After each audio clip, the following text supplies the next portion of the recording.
This podcast is brought to you by Fast Slow Motion, a team of expert consultants that have helped hundreds of growing businesses build scalable systems on the HubSpot and Salesforce platforms. To learn more, visit fastslowmotion.com. AI has, like you said, it's been the buzz. And so our team, we've traveled to Chicago, San Francisco, Boston, Atlanta, and it feels like everywhere in between. And we're having one conversation. And that conversation is business leaders asking us that same question. What is AI and how can I leverage it effectively in my business?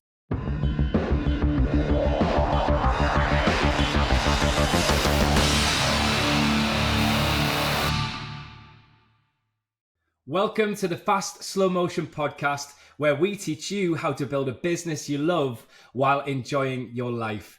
In our podcast, we talk key learnings, cheat codes, hacks, and principles that have served us on our journey in the hopes that they serve you as well. I'm your host, Sam Donaghey, and today I'm joined by Chad Seals, Fast Slow Motion's Chief Technology Officer. Hey, Chad, how are you? Good morning. I'm doing great, Sam. How are you? Awesome. Very, very well. Thank you so much. Chad, in the first few episodes of the podcasts, we've been sharing principles that can help business leaders build a business that they love while also creating an amazing culture while they're at it. Today, I'm happy to say that we're doing something a little bit different. We'll be talking about AI, and we'll also be talking specifically about how AI tools within the Salesforce and HubSpot CRM platforms can help business leaders really create a business advantage, right? Create an edge, and also how they can get started with that. Chad, there's just a ton of buzz and excitement about AI. I suppose it can get people can get lost, right, in the noise.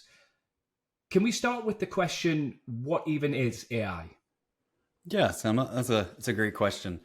It's really been a whirlwind since November 2022 when ChatGPT was released. AI has, like you said, it's been the buzz. And so our team, we've traveled to Chicago, San Francisco, Boston, Atlanta, and it feels like everywhere in between. And we're having one conversation. And that conversation is business leaders asking us that same question. What is AI? And how can I leverage it effectively in my business? So when we have the conversation, the best place to start is really to begin with the what. So what is AI? What is artificial intelligence? Because it's actually far more than just ChatGPT. It's been around a long time, and it really lives in kind of three forms. There's machine learning, deep learning, and then generative AI. So machine learning is a system that learns from data, improving as it learns more, as it gets more data, as it has more response to it. Deep learning is a form of machine learning, but whereas machine learning might use thousands to millions of pieces of data, deep learning could use millions to billions of pieces. So it's just more complex, and it's leveraging neural networks to do this. And where you might see deep learning is like image processing or speech recognition. So it's a more complex reasoning. And then the last form, the one that's buzzy, that has everyone talking, it's generative AI, which generative AI is just that. It's generating new things. It's the content creation. It's in conversation, able to produce something that's never existed before. So each of these forms, machine learning, deep learning, and generative AI, they have their own strengths and they have their own weaknesses. And it's important to note that AI is not one tool. It's really a toolbox. And a business leader needs to understand when they should reach inside of that toolbox and pull out which form of AI to leverage for their various needs. So to make it practical, because that's a lot of theory, a lot of like definition. Let's make it practical. So we have a client that's a hardware and software B2B company. They leverage AI, all the different forms. Machine learning they're using because they're using machine learning to score their opportunities. So how likely is an opportunity to close into a new customer? It's taking a small set of data, leveraged on that data. You're able to make predictions on whether that opportunity is going to ultimately turn into a customer. Right. Deep learning, they can take a photo of the hardware that they install at facilities. And then they can identify, is there an issue with this hardware that we've seen before surface from their own proprietary kind of captures of hardware malfunctions before. And then ultimately the goal there would be to surface, this is the issue, here's how you should resolve it. And then generative AI, their salespeople are leveraging their CRM inside of their CRM. They're leveraging generative AI to produce new personalized sales emails. So one company across all of the different forms of AI, kind of dipping into the toolbox, getting real value from it. Wow. Okay. I love that. So it's more of a toolbox, right? So thank you for giving us a sort of premise on what AI is and the different types of AI. Are there any emerging AI trends that you find particularly interesting? Oh man, that's fun, Sam. Yes. The past year, it's really uncovered some of the mystery around the trends. There was just so much noise, so much buzz, so much excitement. Mm. And that was around the potential of the technology, but also the risk of the technology. People Mm. were leveraging it, but they didn't understand it, right? And so they could see that it was materially different and that there's a ton of opportunity, but they were unsure of the how. And so what I'd tell you, Sam, is just trend wise, in a day-to-day business person's life, let's say things aren't materially different than they were a year ago. People are still doing generally the same things. AI has had an impact, but it hasn't been the seismic shift that we expected. It just hasn't changed that quickly. That's not to say that it's not coming. Mm. And that's not to say that the impact that AI is currently having isn't immensely useful and effective. It's just that it's taking longer really to catch hold in the marketplace and for businesses to truly begin leveraging it well. So you asked about the trend that I'm most interested in. Really today, the way that it's taking hold is that people are leveraging AI for task-based work. So a task like a prescriptive task may be, how likely is this opportunity to close? Which opportunities should I close? Tell me which one, and then I'll go work that opportunity. Or a generative task, like I need to create some marketing collateral. So create a blog post for me, create the outline, create the social caption. So you can see that it's task-based. And even in the non-generative and predictive with things like bots, so bots are AI, but they're still very task-based. So you might want to cancel your hotel reservation. A bot can handle that request. And a bot can even be a little bit more complex, a little bit more intelligent. Let's say you wanted to interact with a company about their software and you wanted a demo of their software. Well, a bot could interact with you. You could put in your information. The bot will capture your interest and then could even feed back to you that demo, but it's still task-based. And so AI currently, the trend that we've seen is AI is solving for task, and it's solving for task really well. So this is exciting. There's a lot of opportunity for business leaders to leverage this, to be able to do more and to do it excellently. But the trend that I'm excited about isn't this task-based phase that we're in. It's this new phase that's coming that's not task-based, but really grander. It's a it's objective based or Mm. goal based. Technologists are calling this agent AI. So agent AI is a tech that's profoundly different while still the same. Because here's what it's able to do. Agent AI can take not only the task, but it can take the why. Mm. And it can form what tasks need to be accomplished to actually reach this objective. So let me make it practical. So like currently, the way people are using AI is I, as a marketer, want to create content. So I go in and Mm. I use AI to create the content. Mm. Well, soon a marketer will be interacting with an agent AI, and say, I would like to become an influencer and an Mm. influencer in this space. Now, craft the campaign and all of the appropriate actions that I need to be taking to achieve that influencer status.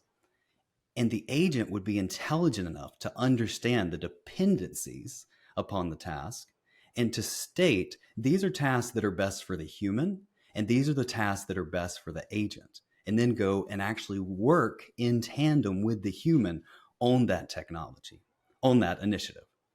So that's the trend that I'm most excited about. It's taking the task-based AI functionality that we have today and marrying it with something exceedingly more powerful that's really going to drive business in a new direction. Chad, that is so interesting. So this agent trend that you're talking about, why aren't we currently there yet? What's kind of withholding us from getting to that point now? Is AI still learning behind the scenes until it can get to this stage? Yeah, it's a great question. It's just a technology. This AI is a budding technology. It's existed. Forms of AI have existed for a long time, over a decade. We've been interacting with forms of AI, but that specific functionality, it's still developing. It's still Right, growing. We can right. see it. We can begin to interact with some forms of it, but it doesn't have the intelligence. It doesn't have the power that it needs yet. But what we've seen is the cycle time for AI technology is very rapid. And so that means that you're seeing that's if you followed the OpenAI, you've seen the GPT 3, the GPT 3.5, Yeah. the GPT 4. It's quickly iterating on itself and becoming more and more powerful. So it's just a matter of time and the sophistication of the technology. So that's a really interesting trend that business owners are going to want to pay attention to. What would you say the most common concerns that come up with people, right, when we start talking about AI? What would you say the most common concerns are? Because rightfully so, people can get a little bit worried about artificial intelligence and where it might go in the future. There really are a few concerns. The first of which is hallucinations. So sometimes AI can generate misleading or incorrect responses and data. It gets a little bit too, we'd call it creative.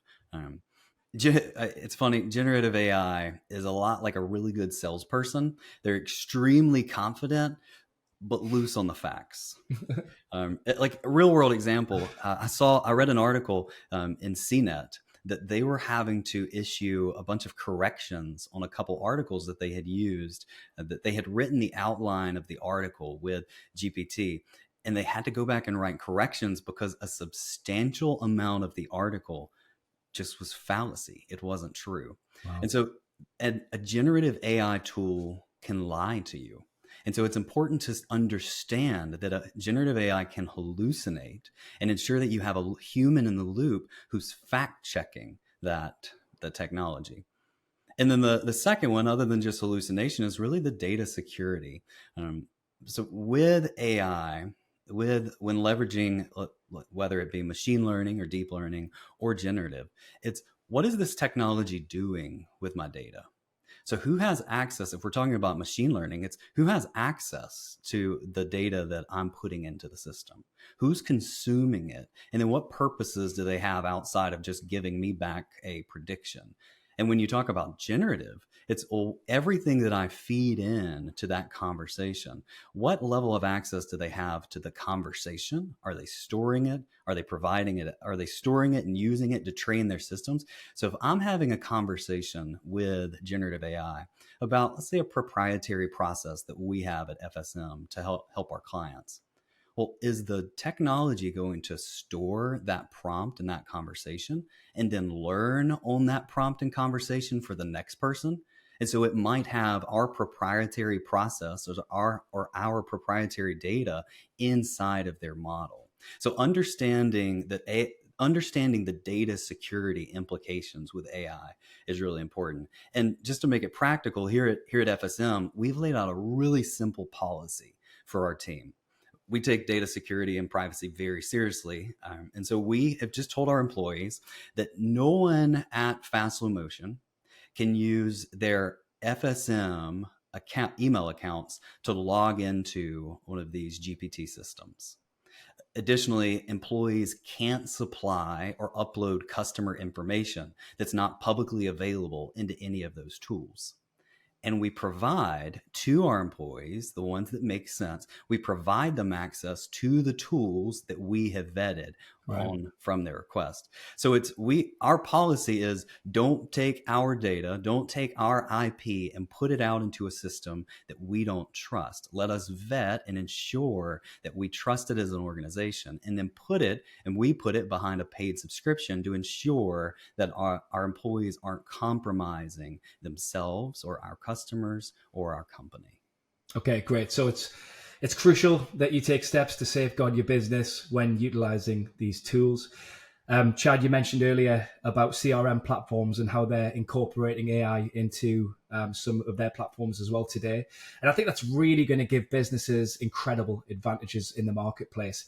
Can you give us some insights on how CRM platforms like Salesforce and HubSpot have been working behind the scenes to bring AI tools to their customers? Yeah, it's really interesting, Sam, because they've taken really different approaches, materially different approaches. HubSpot took the approach of getting as much functionality, as many features, as much value to their end users as quickly as possible. The CEO of HubSpot has this quote where she says that research translates into application in just a matter of weeks. So that means they're coming up with ideas, they're learning about new technology, they're developing the techniques to actually leverage that technology, and they're putting it into the hands of their users in a matter of weeks. It's a very short cycle. So, and then on the other spectrum, you have Salesforce. Salesforce's approach is ensuring that the AI technology that a business that's leveraging their AI can adopt is trusted and secure. So what they're wanting to ensure is that a business is able to get the benefits of AI without inherently increasing their risk. So HubSpot, it's as quick as possible into the hands of the end user. Salesforce, trusted, secure, a little bit slower, right? But at the heart of it is the security of the data and the platform and the vulnerability of the business. Chad, you've shared so much great information already, and I can't wait to dig into the rest of this topic with you. For our listeners, thanks for tuning in to part 1 of our discussion on AI. Be sure to tune in for the rest of the conversation in part 2. Remember to subscribe to the podcast on your favorite podcast platform, or you can find archived episodes at fastslowmotion.com/podcast.